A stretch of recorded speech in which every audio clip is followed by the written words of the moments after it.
নমস্কাৰ মই দীপাংকৰ সকলোকে স্বাগতম জনাইছো হেল্প অফ দীপাংকৰ ইউটিউব চেনেলৰ এটা নতুন ভিডিঅ'লৈ এইচএছ স্কুটি লাভ কৰা ছাত্ৰ ছাত্ৰীসকলৰ কাৰণে আহি গ'ল ভাল খবৰ লগতে তোমালোকে বহুতে কমেন্ট কৰি সুধি আছা যে ৰেজিষ্ট্ৰেচন কৰা সময়ত যোনটো ফোন নাম্বাৰ দিছিলো সেই ফোন নাম্বাৰটো এতিয়া মোৰ ওচৰত নাই এতিয়া কি কৰিব লাগিব লগতে তোমালোকে সুধি আছা যে মোৰ আধাৰ কাৰ্ড নাই মোৰ পেন কাৰ্ড নাই মোৰ ভোটাৰ আইডি নাই কি কৰিব লাগিব এই বুলি তোমালোকে বহুতে কমেন্ট কৰি সুধি আছা এই সকলোখিনি জনাম এই ভিডিঅ'টোত লগতে তোমালোকৰ এইচএছ স্কুটিৰ কাৰণে ডকুমেন্ট কি লাগিব সকলোখিনি আলোচনা কৰিম এই ভিডিঅ'টোত যদি ভিডিঅ'টো লাইক কৰা নাই সকলোৱে লাইক এটা কৰি দিবা যোৱাকালি হিমন্ত বিশ্ব শৰ্মা ছাৰে এটা পোষ্ট দিছিল যে ছবিয়ে যেতিয়া কথা কয় শব্দৰে প্ৰকাশ কৰা প্ৰয়োজন নহয়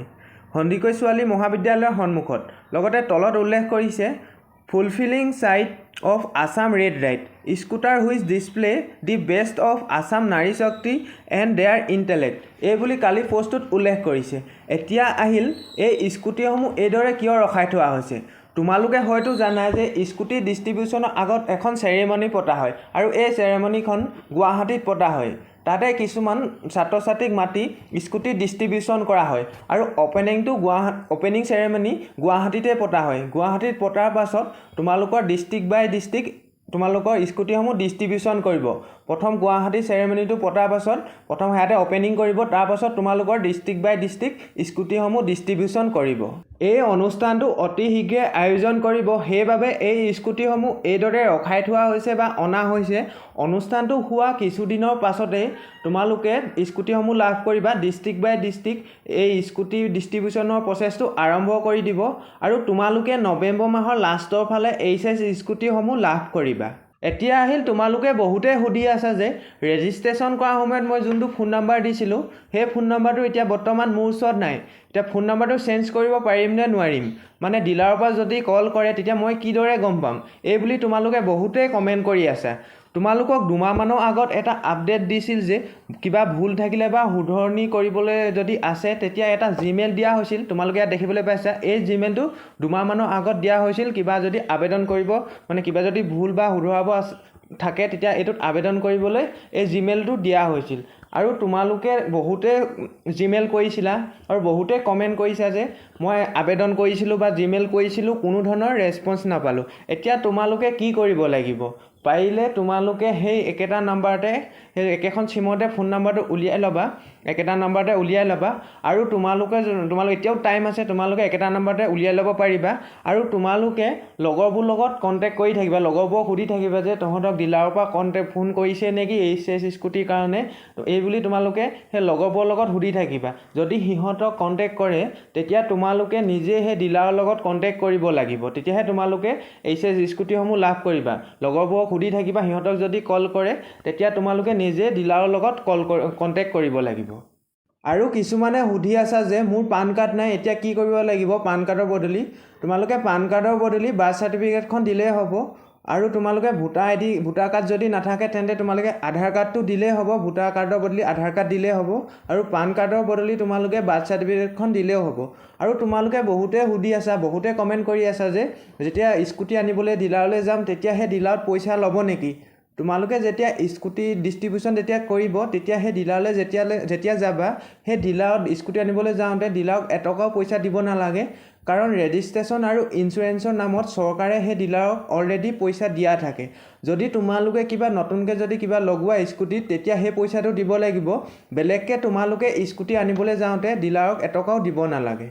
ডকুমেন্টৰ ক্ষেত্ৰত ক'বলৈ গ'লে তোমালোকৰ ডকুমেন্ট লাগিব এইচএছ ৰেজিষ্ট্ৰেচন লাগিব তোমালোকে যেতিয়া ফাৰ্ষ্টে ৰেজিষ্ট্ৰেচন কৰিছিলা সেই ৰেজিষ্ট্ৰেচন লাগিব এইচএছ এডমিট লাগিব তোমালোকৰ এডমিট কাৰ্ডটো লাগিব এইচএছ সাৰ্টিফিকেট লাগিব তোমালোকৰ যোনখন পাছ সাৰ্টিফিকেট তোমালোকে 12 পাছ কৰা পাছ সাৰ্টিফিকেট সেইখন প্ৰয়োজন হ'ব এইচএছ মাৰ্কশিট লাগিব আৰু তোমালোকৰ কলেজ আইডি কাৰ্ডটো লাগিব তোমালোকৰ যোনটো আইডেন্টি কাৰ্ড সেই আইডেন্টি কাৰ্ডটো প্ৰয়োজন হ'ব আৰু এইচএছ লিভিং সাৰ্টিফিকেটখন প্ৰয়োজন হ'ব আৰু তোমালোকৰ আধাৰ কাৰ্ড প্ৰয়োজন হ'ব ভোটাৰ আইডি প্ৰয়োজন হ'ব তোমালোকৰ পেন কাৰ্ড আৰু তোমালোকৰ যদি পেন কাৰ্ড দিয়া হয় তেন্তে তোমালোকে বাৰ্থ সাৰ্টিফিকেটখন নিদিলেও হ'ব তোমালোকৰ পেন কাৰ্ডটো দিলেই হ'ব আৰু তোমালোকৰ দুকপি পাছপোৰ্ট সাইজৰ দুকপি ফটো প্ৰয়োজন হ'ব আৰু তোমালোকৰ গাৰ্জেন মানে যোন হয় মা বা দেউতা যোন হয় তেওঁলোকৰ আধাৰ কাৰ্ড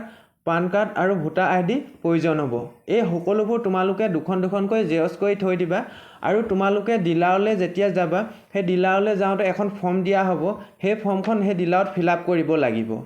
তাৰপিছত আহিল তোমালোকৰ এপ্ৰিচিয়েশ্যন চাৰ্টিফিকেট। তোমালোকৰ যোনখন এপ্ৰিচিয়েশ্যন চাৰ্টিফিকেট, এই চাৰ্টিফিকেটখন ডিলাৰতো দিব পাৰে, নাইবা তোমালোকে স্কুটি ডিষ্ট্ৰিবিউশ্যন কৰা আগতো জনাই দিব এখন সভা আয়োজন হ'ব, সেই সভাটো তোমালোকৰ সেই এপ্ৰিচিয়েশ্যন চাৰ্টিফিকেটখন দিব পাৰে, নাইবা তোমালোকৰ ডিলাৰতো দিব পাৰে। সেইটো তোমালোকে গম পাই যাবা। মই হ'লেও তোমালোকক জনাই থাকিম সেই এপ্ৰিচিয়েশ্যন চাৰ্টিফিকেটখন ক'ত পাবা। সেইখন পোৱাৰ পাছতহে তোমালোকে এইচএছ স্কুটিসমূহ লাভ কৰিবা। তোমালোকে এতিয়া গম পালা যে তোমালোকৰ এইচএছ স্কুটিৰ কাৰণে ডকুমেণ্ট কি লাগিব। এতিয়া তোমালোকে বহুতৰে কিছুমানৰ আধাৰ কাৰ্ড আছে, ভোটাৰ কাৰ্ডটো নাই, ভোটাৰ কাৰ্ডটো কিছুমানৰ আছে, আধাৰ কাৰ্ডটো নাই, কিছুমানৰ পেন কাৰ্ড নাই। এতিয়া সেইসকলে কি কৰিব লাগিব? এতিয়া কি হয়, তোমালোকে যেতিয়া ডকুমেণ্ট ভেৰিফিকেশ্যন কৰিবলৈ যাবা, নাইবা তোমালোকে আগতে কণ্টেক্ট কৰি সুধিবা যে ডিলাৰৰ কৰ্তৃপক্ষৰ লগত তোমালোকে প্ৰথমে কণ্টেক্ট কৰি সুধিবা যে মোৰ আধাৰ কাৰ্ডটো নাই, তেতিয়া কি কৰিব লাগিব, বা মোৰ ভোটাৰ কাৰ্ডটো নাই, মোৰ পেন কাৰ্ডটো নাই, তেতিয়া কি কৰিব লাগিব। তোমালোকে প্ৰথম ডিলাৰৰ কৰ্তৃপক্ষৰ লগত সুধি ল'বা। ডিলাৰৰ কৰ্তৃপক্ষই সোধাৰ পাছতহে তোমালোকে ডকুমেণ্টসমূহ ছাবমিট কৰিবা। প্ৰথম ডিলাৰৰ কৰ্তৃপক্ষক সুধি ল'বা, এইটো নাথাকিলে মই কিটো, আধাৰ কাৰ্ড নাথাকিলে কি দিব লাগিব, পেন কাৰ্ড নাথাকিলে কি দিব লাগিব, ভোটাৰ কাৰ্ড নাথাকিলে কি দিব লাগিব। প্ৰথম ডিলাৰৰ কৰ্তৃপক্ষক সুধি পিনেহে তোমালোকে ডকুমেণ্টসমূহ ছাবমিট কৰিবা।